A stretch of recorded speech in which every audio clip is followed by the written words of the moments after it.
तुर्की में 6 फरवरी को आए भूकंप में कई शहरों में भयानक तबाही मचाई। कई जगहों का तो नामो निशान मिट गया। तबाही में तुर्की की कई ऐतिहासिक इमारतों को भी जबरदस्त नुकसान पहुंचा, जिनमें से एक है गाजियान्टेप की ऐतिहासिक कैसल। वो कैसल जो 2000 साल पुराना था और जो इसकी पहचान माना जाता था, वो भी इस भूकंप की मार सहन नहीं कर पाया। गाजियान्टेप से जी मीडिया संवाददाता विशाल पांडे की ये एक्सक्लूसिव रिपोर्ट देखिए। कुदरत का कहर क्यों होता है? कैसे एक पल में सब बिखर जाता है? कैसे बसे बसाए शहर उजड़ जाते हैं? इन सब की गवाही दे रही हैं तुर्की और सीरिया से आई ये तस्वीरें। जलजला बीत चुका है, 8 दिन हो चुके हैं, लेकिन जो तबाही मची है उसे समेटते समेटते तो साल भी कम पड़ जाए।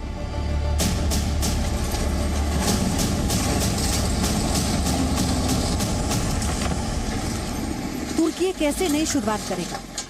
कैसे जिनका घर परिवार सब उजड़ गया वो अपना नया जीवन शुरू करेंगे? ये एक ऐसा सवाल है जिसका जवाब फिलहाल किसी के पास नहीं। तुर्की में मौजूद जी मीडिया की टीम जब जब किसी इलाके में गई, वहां सिर्फ तबाही दिखी।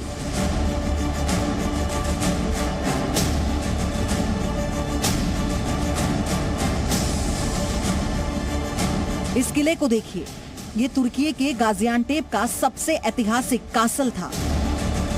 ऐसी जगह जो दुनिया भर के पर्यटकों को अपनी तरफ खींचती थी, लेकिन आज ये वीरान पड़ा है। किले की दीवार और निगरानी स्तंभों को भारी नुकसान पहुंचा है। जी न्यूज की टीम तुर्की में ग्राउंड जीरो से लगातार आप तक रिपोर्ट पहुंचा रही है। भूकंप की वजह से तुर्की के अलग अलग हिस्सों में भारी तबाही आई है। इस वक्त हम गाजियान्टेप इलाके में मौजूद हैं, जो कि इस भूकंप का एपिसेंटर रहा है।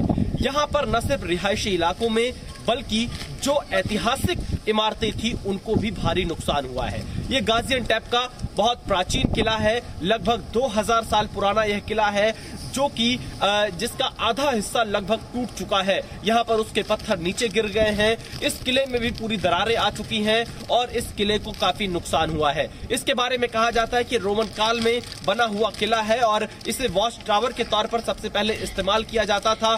बीच में इसका जीर्णोद्धार भी किया गया था और फिलहाल तुर्की के गाजियान्टेप का ये सबसे फेमस टूरिस्ट पॉइंट भी रहा है। लेकिन इस स्थान को भी भूकंप की वजह से तगड़ा नुकसान पहुंचा है। इसकी जो पूरी इमारत थी ये नेचुरल रॉक से बनी हुई थी और अब इसमें भी हम देख पा रहे हैं कि पत्थर पूरे टूटकर नीचे की तरफ आ गए हैं। दूसरी तरफ दीवारों पर दरारें आ गई हैं और इसको भी काफी नुकसान हुआ है। यानी इस भूकंप ने तुर्की के अलग अलग हिस्सों को पूरी तरह से तबाह कर दिया है। इसकी प्राचीन और ऐतिहासिक इमारतों को भी काफी नुकसान पहुंचा है।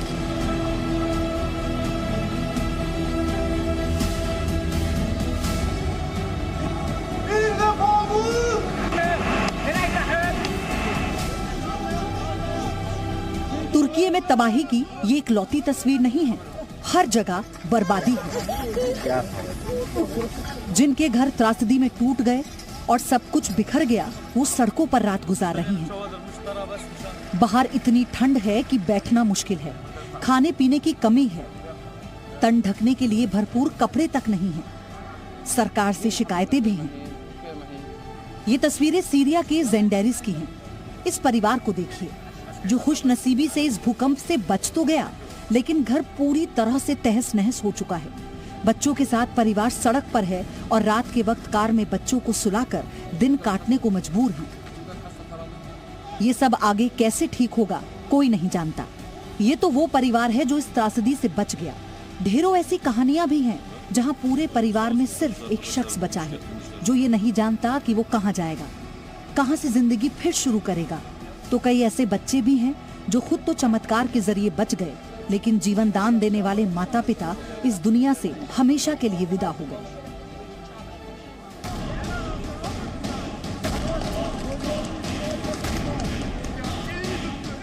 मायूसी के बीच कई चमत्कार भी हो रहे हैं। मलबे के ढेर से अभी भी लोगों को जिंदा निकाला जा रहा है। राहत और बचाव दल की कोशिशें कामयाब होती दिख रही हैं। तस्वीरें तुर्की के अंताकिया की हैं, जहां एक 13 साल के लड़के ने मौत को मात दे दी। इस लड़के को हादसे के 182 घंटे बाद मलबे से सकुशल बाहर निकाला गया।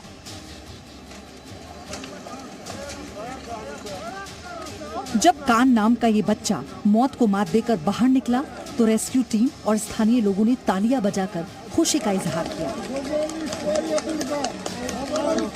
तुर्की में मलबे के बीच से चमत्कार की खबरें लगातार सामने आ रही हैं।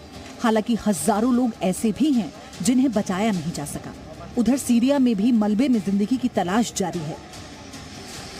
अलेप्पो में सिविल डिफेंस की टीम के साथ स्थानीय लोग अपनों की तलाश में जुटे हैं।